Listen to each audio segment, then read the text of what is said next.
Awang na moilanda Christmas mong may salam chai dam nang. Tini Christmas Shaotan Ngaolan. Pongadam lak chine hibak amay epatem bu pada. Menyung panang Jisu Krista pulak jenga Adam he ipni muwanga. Ngaolan pa haki ipainang. Tini demana Üwangpa Pungao Ümei ada gospel message. Temana sokuno mungme hadau ba jailak kawang hangi teman jingna se temata ngo hangi temata payangki hadau ba eta te ngaye tini teman song da sa o painang okay temane kadam yang han lai me hangi kawang Üwangpa ya pheme teman de ada Pungao Ümei pha tau hadau jiang temana atau de lai tai ha kadam yang han apong lem aleng pen mangame haki nyan ngonang tawe nang hayang suku nyu ni ba me hayang nang lila hai ya lila ni ba me wi ba ne meng anglak ya aliye nang sang pai temphalak hayang nang ya ali ya ongde chot tamlak Adau kawang ngau, adau kadam yang han laida ya penyang. Tumana hangga kawang Üwangpa Pungao Ümei. Tumanda patem hadau lai gening. Hadau laida lai wanda mung ham lak jenang kadung nyua. Saba kadung nya lan se wangnyak ya pe mungo nanggi. Se kawang hadau ba sing. Hadau sing ya yang Kawang saba janbu ayungja sonlak Adam me ibni anu ombu pe cham se saba janbu ayungja kawang phabua yenyi bu ayungja sonlak se hadau taipu pe adau ngaulan adau phabu ngonang hadau me ya phenyang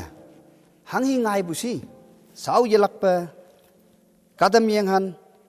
lem tu hai pen me haki nya ngonang Habu yongwan ba kawang kada da nyuki nanga abu hayang ie tawa pisa me nang ngawung chai hayang taw nyam hangching ne tawa pumkeng me hayang anying ning ke lo buai hadau kawang ngau ngonang hadau me kadam yang han apong chai ni da lai wan de Kawang semen lampi capai meja se lengengai ya senyale simei yaumabu kadung yu lengbu jiang kadam yang han apung cahe ni mahki ngenang hayang boy hadau leng sopai me lem siuba apung de lai wanda anu ombu wangyak yapan nenga ya apaibu hadau bangenang hadau wangyak yapan Ya apa wanda hangi ngai busi tome kawang Adam hai ibni yam lak chine se bisa makembu hatau jengenang au be kawang paye kawang haki yam pai wanda Adam hai ibni anu lengbu hatau sing yam pai wanda Adam hangi lengbu Adam ayen mà hangi mong sangbu hangi chute hadau pai Adam ibni au pe tau anu omdeki se sing imni kawang de nyambu hadau banginang tau jine hadau me alam peli de ngoye hadau me nyan ngonang Adam ma hadau alam peli ya Üwangpa ya phe me iya ibwa tawa bisa me nang ngawung jai bu Jenese nyam lorang ki sip. Kawang Adam yam pai wanda hangne hadau Adam nyam busi hangne Adam ma bisa me I ngawung chai busi hadau chai wanda kawang Adam de nyik wanda Adam me ifnia saba yong nyam bu ya phema heki lo dai tàu chỉ này hạt tàu mà tâm man sinh ya là cả nàng nem miếng xị phăng tàu nem miếng xị phăng alau kada lan Yesus kema alau creatures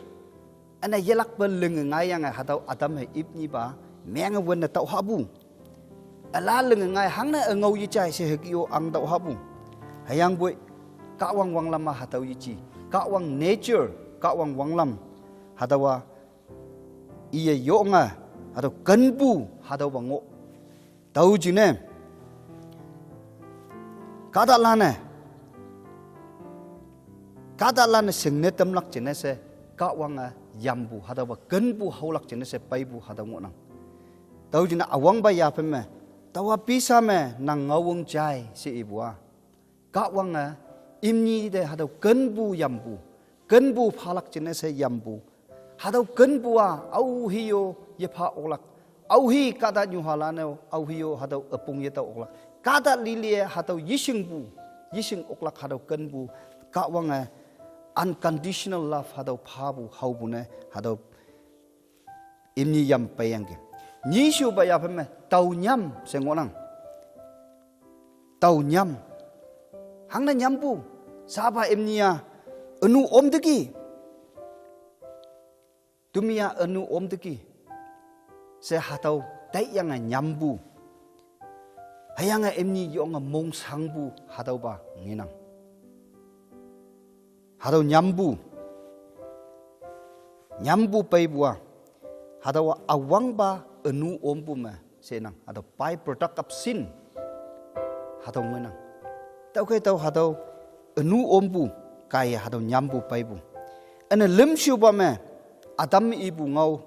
tawa pemkeng me se tau nginang ala pemkeng se boy ni hai mulan se yiya ba hatau di ibu yi chi yang boy saba hong gumbu anua chau sia ngie saba epe hatau hodki kawange i anu ngi deki se singbu jingne iye tawa pemkeng me si ibu hatau ngonang sa iya hatau ba anua lo yo yang ok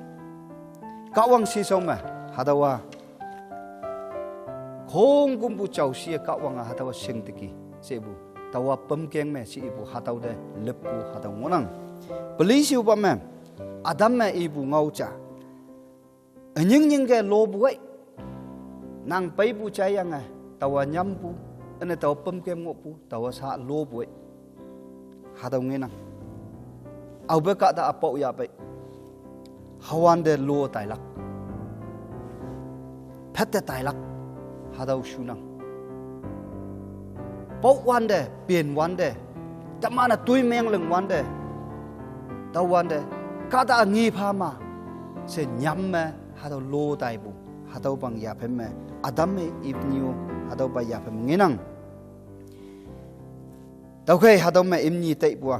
sabu wang ngoi ngo si bu de tumia sa ba halanyang tumia sa hadaw mubu wang ngoi bu mubu yandgi se hadaw tai bu hadaw jingne ina taw jinne jisu ibu John 3:19 me John aponglam alang pematu me haki ngonang taw jinne jisu e kada lane wangai nan leye wangyak teken hang jingne imane anu tui leng hadaw ka wang ngonang ene sa ibu kadam yangan aponglam alang pemangame Krista chiang ngi okpu alam ane taumen nyi alam nyi haki haungonang Krista sangapong lak chiang ane nyi suba me i okpu ngelak hatau chiang alam nyi nginang adam me ibni chaye imni si saume Satan de ka wanga arau ngaubu ngonang Krista tangbe ma enu ka dalan yenyi tembu sa yichi hayang boy kashi wang lambu tang me arau okpu ngilak hayang lan tembu de lepung ngonang tao hado liberation hado wang lam ngopu hado tang me kashi anu kashi wang lam bu tang me hado lana tembu hado ba ngenang ni shu ba me ka wang na chan bu cha pha bua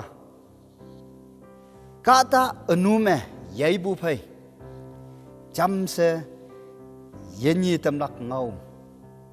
pha bu dong ngo yang ki ka dam yeng han me ka wang ka shi de i tao nang hayang sku ni ba me wi ba ne meng anglak hadom me nang hai sku ni ba me wi ba ne meng tam lak seu sekua au hi de represent meng bu si hadau sekua kada yen tam lak nan lei pu nyu cha ne adau meng nang the woman represents redeemed humanity kada nyu ha yen tam lak nan lei ba or nan lei nyu ne meng bu hadau seku ngonang lepu jame tamana ta Bumeinok cha church hadau de lepu ngonang tau de lepua sadane kawang kadalan ni ba me yelak pa hok ka tailak hadau kun bu ise ka masa yelak ba tini mo wanga sadane jende sa ba hok wi heke tailak ka jayu si ibu hadau ngau hadau hinang sa Paigalak Krista chiang teni temane jisu pupun momolak jenese teman moilana adau tan ngonang Genesis 3:15 kadam yengan lempe mengame ien nang sang pai tamlak sehki nya ngonang ien nang sang pai tamlak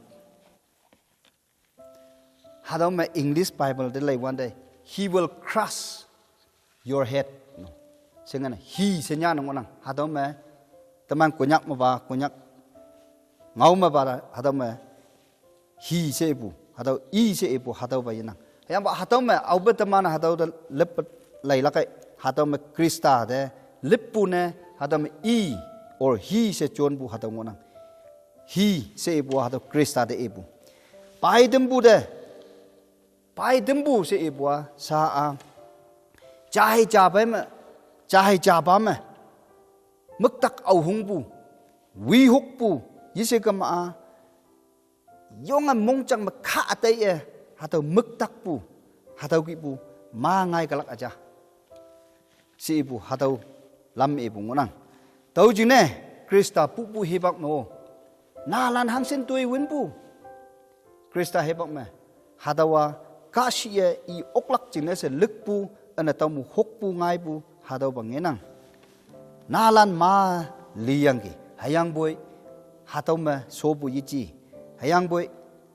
ka wang hai oka paibu hataw ngenang jisu de yiling ok jisu de toimeng yiling ok taw jine jisu e ibu ngaucha John 10:18 me aweo amabu ayen ya atai bu yok hataw nying ge taw angnang se ibu ngona au hiyo yen ya bu yok la kaja hayang boy nying de phan na phabu nying de kada nyu ha chim ne phan na phabu ja se ado nyam bu ado chon apong ben alem pe metet me haki ngenang tau kai hi bang ngoi pe me ka wanga satan de iya ma kala kaja hi bang ngoi pe me iya wong yenang ba o yok ki sang ba ngai kala kaja se ibu ngauna haki inang tang bem me sadane krista ya ongde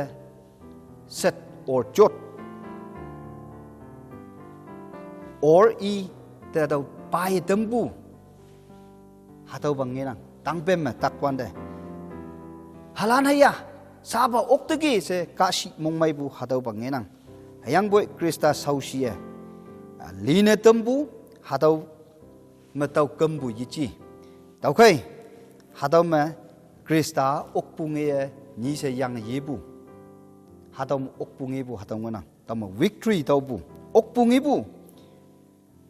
i hadaw yang yebu hadaw chengenang taw jine ka wanglan ma bu alo meng bu ka wanglan li yang yebu cheng ye chai hayang boy taman jisu krista lý phải mẹ yang gì bu hà tàu chiang dài năng tàu chỉ nên tâm man này hà tàu đó mong mấy lắc anh này tâm man này tiếng lắc bu Krista ở tiếng bạc cạo quang sẽ ở tiếng lắc lắc hà tàu ngõ năng cạo quang à sadana tâm man ya mai mẹ pai tâm lắc tâm man ya mai mang lắc cái si bu hà tàu chan bu hà tàu pha bu nghe năng tàu khay James ở phong pali ở leng nhất mẹ nó mà nhưng cái cạo quang phăng mà ngõ đậu hợp bụi cá sĩ tiền đậu hay yang ngày y numan mẹ pu phết tài lắc hà đầu cạo quang ngầu mà tầm man hàng sinh ya bu si James ở phong pali ở leng nhất mẹ tầm man hàng y đầu cạo quang phăng mà ngõ lắc chừng này sẽ hà đầu mình nhà ngõ nào hay yang bụi cá sĩ tôi sâu hà đầu li tiền đậu cá sĩ tiền là ăn đậu tạ sĩ đậu sĩ bu hà đầu bằng nghe năng anh này chỉ số anh này yelak pe ibu au hi năng mong ngộ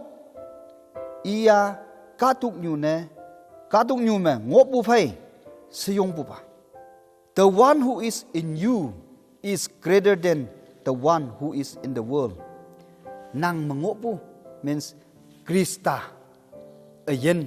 năng mong ngộ hà tàu sử dụng bu cha cá tục nhu tuổi hề ngầu cá tục nhu wang lam bu Yesu ke ma vui nhu vui ba Ümei lan ma ngộ bu hà tàu lan mất cái nghĩa bu hà tàu leader hà tàu lan phải năng ayen me ngộ bu hà tàu sử dụng bu cha sẽ bu hà tàu ma nghe năng Üwangpa John 4:4 mà lại one day tàu khay teman mui lan Kristan kata lana aupeo satane nau ne yok lak Kristan kata lan se hà tàu tây bu phải ngộ lak mona teman ayen na Krista chừng này sẽ ngộ lak ane Krista lưng bu tuổi sâu phăng mà teman kem lak ane Krista ngau bu ngau tang mà teman lưng lak tàu khay Jesus Krista bu lak chenga Genesis mà cả đam yang ham bu atau ngau pai bu tini ata te ngai bu hà tàu bằng nghe nào tàu khay hà tàu Christmas message cái cạo wang môi lan de môi man si